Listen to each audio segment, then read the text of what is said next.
Alright, so I'm currently trying to platinum every single type of EA game that there is out there, and if I can't do it before the channel hits 1 million subscribers, then my punishment is I have to platinum Fortnite, one of the longest, hardest, and most grindy games of all time. So make sure to drop a like and subscribe.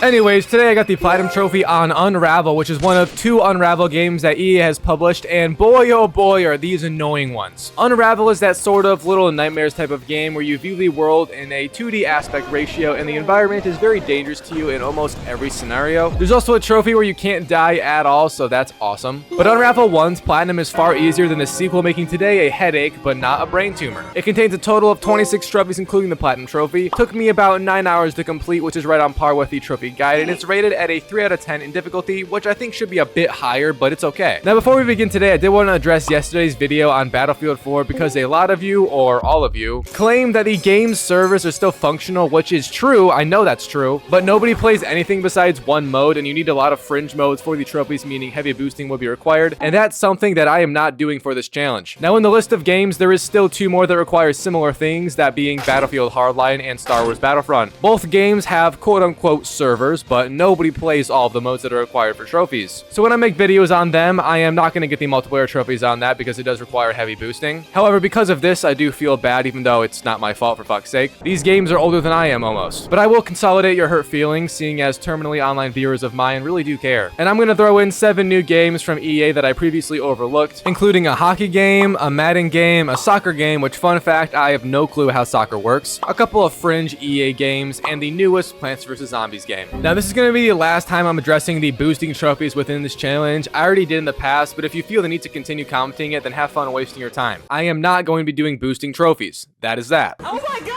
Anyways, stage 1 of platinuming Unravel is to optionally play through the game for fun, or you can just do stage 2, which is to go for no death runs on every level. Grab all the collectibles and do some missable trophies within each level itself. Now that is what I begin with today because I don't have fun anymore. Gaming is a very serious matter, and my therapist is growing tired of hearing about what games I lost it on this week. But if you don't know what Unravel is, it's kind of this game where you play as a yarn creation and are trying to find these lost scrapbook pieces around the game. It has this like heartwarming story or some shit, but I don't feel any emotion because I'm a product of society and the internet. So I didn't really give a shit about the story, and also the levels got insanely annoying and I damn near broke my controller on one of them. But the first level had a very basic introduction into what today is going to be all about. I was also following this dude's guides in the game, which were very good. Masterclass guide making right here. But this first level was very basic, as I said, and there isn't any instances where you face an enemy, a hazard, or anything that can kill you. The developers of this game really wanted to get us feeling pretty before they us, if you catch my drift. And I got the first trophy of the game here, obviously, but it was called Gardener from tearing down all of the thistles in one go. These are a type of plant in the game, and if you're going for collectibles, you typically had to tear them down regardless, but here's the trophy from that anyways. That was then the ending of the level, basically, with the final puzzle just being in a shed as far as I can tell, and we got shot the out of it like a rubber bullet heading towards a reporter in Los Angeles, and then ended up outside at the end where the first missing piece was at that we were after. Grabbing it ends the level every time you do find one, and it gets you the level's trophy. So I then began the second level after finding it in the home base house thing you respawn in every time you finish a level, and this one again wasn't that bad, although there is a trophy right away from finding some secret hidden collectible when flying the kite, and if you die trying to get it, which you probably will, you do have to restart the entire level. So it's very annoying and the first real instance of me wanting to rage quit today. This level also did throw in water for the first time, which is the main hazard of this game for the first half of levels. Because seeing as we are made out of just a few tiny threads of red 40 yarn, water is like a sponge to us and you just melt away into nothingness. Just like that one woman's butthole when she was on Ozempic. And I did indeed fail a few times in the second level because of the water addition. But it was all primarily in this one area because there was like 6 different hook points and I couldn't for the life of me get my character to grab onto the correct one, resulting in me drowning repeatedly. And to further the torture already today, I also failed the kite section coming back because you do still have to fly it the correct way regardless if you gathered the secret collectible or not. But yeah, I literally got back and forth by the kite section and the first water section. After about 4 retries, I eventually did make it past all of it, and then I ended up in a much more dangerous area, being on a dock with water absolutely everywhere. Going for a collectible, I also did die immediately, and I hate my life. Upon restarting the level, I also then just sat there and contemplated my existence. Raging on a game where you play as a yarn doll is definitely something my ancestors are looking down on right now, or up to, and just raising their fist with disdain. But thank God, because I nailed the collectible on my second try and also made it across the hazard barely barely, but I still did, which counts. Winning is winning, as Timu Joe Rogan once said. Anyways, nearing the end of the level, there was a cool but scary water puzzle, again that had us float on a buoy as waves tried to take our life, but I made it out. And that was the end of the level, having us ride a boat to the second missing puzzle piece. Grabbing it, and the trophy popped. On the third level, however, is when things began to kick up in annoyance. The developers really said, hey, you guys remember those water hazards on level 2? Yeah, we're just gonna make level 3 have an entire level with you balancing atop water. Also, they threw in mosquitoes to bite you as you play, and you can't swat at any of them or else it voids a trophy called Pacifist. To make that even harder than it already is, swatting a bug is the same input as grabbing an item or a hook, just R2. And 99% of the time, I accidentally did it, then had to reset completely. I hate this game. I hate it. I can't even speak. I hate it. But overall, level 3, I did f***ing despise if you can't already tell. And I'm not even able to highlight the deaths I had because I died more than I was actually alive in general. Was tragic on God. But the best method to avoid the bugs from biting you is you just spam, jump, and run around like a naked person on drugs until they leave you be. Once making it through the level to the end after an hour of nail dragging, I got the trophy called Pacifist and the third missing piece trophy as well. That Pacifist trophy, by the way, was the level specific trophy if you couldn't tell. The fourth level then had a bit different of a threat on it compared to the previous water threat that we've been facing. For one, you can fall and die if you aren't careful because we are in the mountains now, but they also threw in this rodent that wants to eat us and will if you get too close. Trust me, I would know because it did happen to me numerous times. But during the middle of the level, there was a level specific trophy and it was just an ordinary find secret collectible one, so that's boring. I was hoping they had a trophy for figuring out how to murder the ravenous rodents, but this is fine, I suppose. Anyways, after that, once back to the daylight, I was nearing the ending portion of this level and I just completely slipped off the edge of a tree and plummeted straight into the puddle below, dying a horrible and painful death, although very quick. But once I did make it back to that puzzle and did it correctly, that was the last real place you could die in, so I then just finished off the level and got the traditional trophy from the fourth missing piece this time. And the following level, that being level 5, was again a level where the developers just spammed water everywhere trying to kill us before we could even live. However, right in the beginning of it, I got a trophy for making it across this giant room full of water without using any rafts to get there. And I honestly don't know how you do it the easy way because I just followed what the video guy dude was doing, and yeah, W-mans. This level did also have a very annoying machine puzzle where you had to be cautious not to get crushed to death, and I definitely died a few times, which was not fun. But it's really not that hard. I was just speedrunning and seeing the fault of my methods firsthand. Once you do make it past that though, the rest of the level was pretty simple. There was a new threat that arose from rocks falling onto us, which I did sadly get beaten in the ass by the first time it happened. However, they are very easy to dodge once you know they are there to begin with. There was also a tiny landslide that occurred here and there, which was scary, but the level ultimately ends with some very sketchy parkour so high in the air I couldn't even begin to see the ground. By sheer skill and zero luck, I did manage to do the ending without dying, so I never had to do it again. And then I got the trophy from finishing the level and finding the fifth missing piece. The sixth level was then, in my opinion, the most annoying out of the entire game because instead of water hazards, they replaced it with acid, meaning if you even dip into it, you're just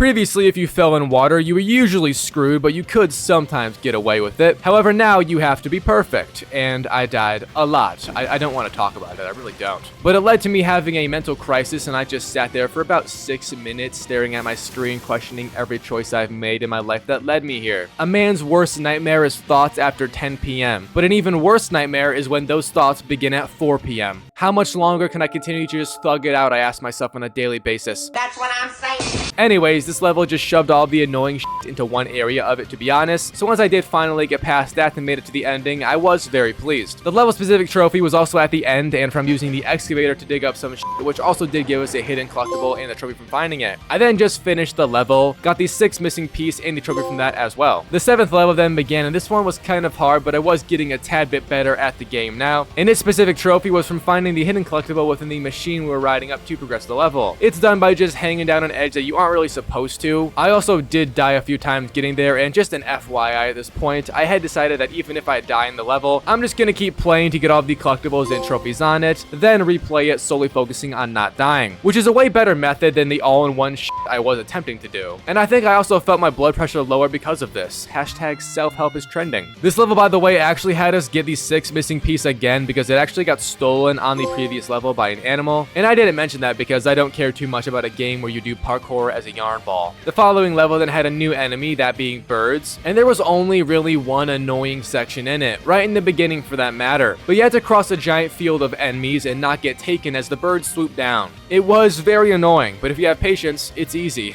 Something I do not have, so that's why I lost my shit a few times. However, you eventually get given a bucket to cross another field in the end of the level. Sure do f***ing wish we had that to begin with, but okay. Anyways, that leads to the winter biome of this game because seasons change like Minecraft in the real world as well. And I crushed the final 3 ice deposits I had in this level for a trophy called Obsessive from breaking all the ice on the level. There was a few of these previously scattered if you can't tell. I also then just found the piece we were after and I got that trophy as well. The next level then had a bit more of a different approach. Rather than us dying to enemies, there was just numerous parkour sections that had us nearly falling to our death. And after I finished one of them, I also reached the final snowy branch I needed to hit the snow off of for a trophy called Snowfall, which I got once I did so. And this is kind of buggy because there is numerous other snowy branches left, but apparently I did enough for them to give me the trophy, and that's alright with me. Now, as I said, this level didn't have a lot of real enemies, so I finished it pretty easily, finding the piece hidden on it and getting a trophy called Cold But Warm. Just like her heart, that devil.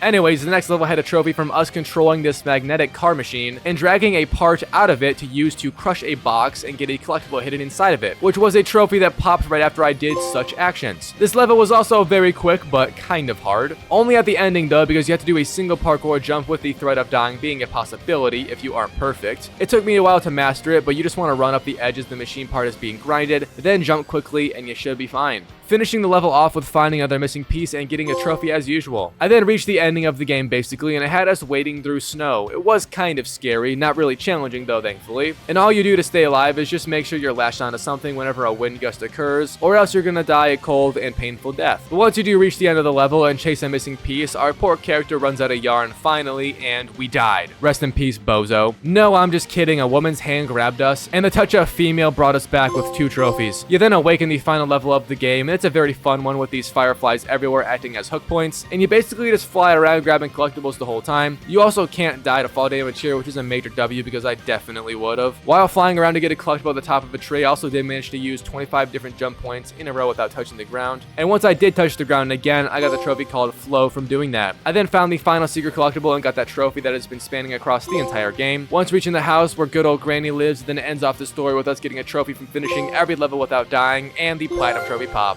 An ending cutscene then played out showing us returning the scrapbook to its prime condition, but then the game ends with the credits being inside the book itself. How neat. I hate this game and I'm not excited for the second one. But yeah, that was the Unravel Platinum Trophy experience. I feel as if my asshole has been unraveled with the painful diarrhea I just did in the bathroom.